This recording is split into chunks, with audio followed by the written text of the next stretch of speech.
Un enfant sur 5 vit dans une famille en dehors du seuil de pauvreté. Ça concerne complètement la Corse.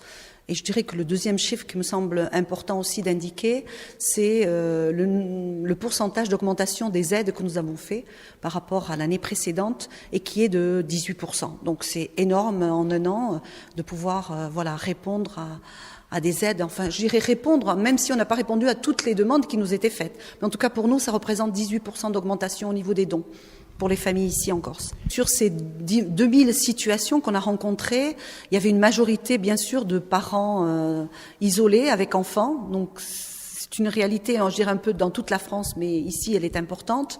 Et puis, alors peut-être deux publics qui venaient d'habitude moins nous voir. La question des jeunes, et donc des jeunes qui viennent de plus en plus nous rencontrer, qui sont en difficulté. Voilà, la pauvreté des jeunes, ça existe ici aussi en Corse. Et puis les personnes âgées. C'est vrai que c'est un public vraiment qui ne venait pas. On considère que les personnes âgées, finalement, ils ont une retraite et que ça va bien. Mais quand on est en particulier dans le rural, on a vécu des vies en fait dans le domaine agricole, etc. On a des toutes petites retraites et on a du mal à vivre.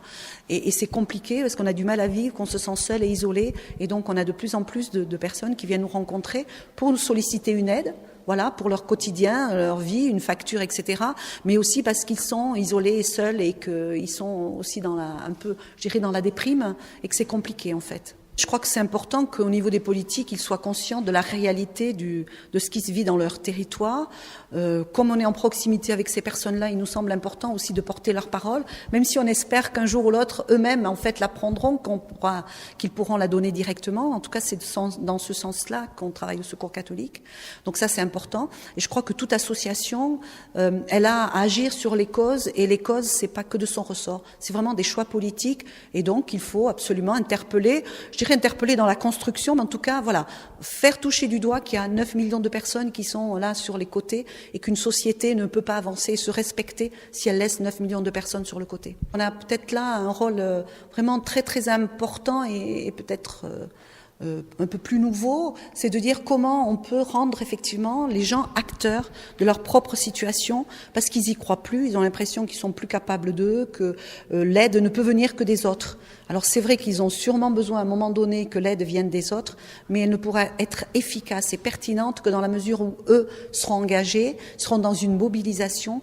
Et ça, c'est une manière de faire, de redonner confiance, de remobiliser les personnes, qui est, en tout cas quelque chose qu'on souhaite développer ici en Corse, nous, Secours catholique. Et puis, on est en train déjà de démarrer de l'expérimentation sur ces questions-là. Voilà, comment on est mobilisateur, comment on permet aux personnes de prendre place, comment on permet à ce qu'ils aient à nouveau confiance en eux et en leur capacité et leur savoir-faire.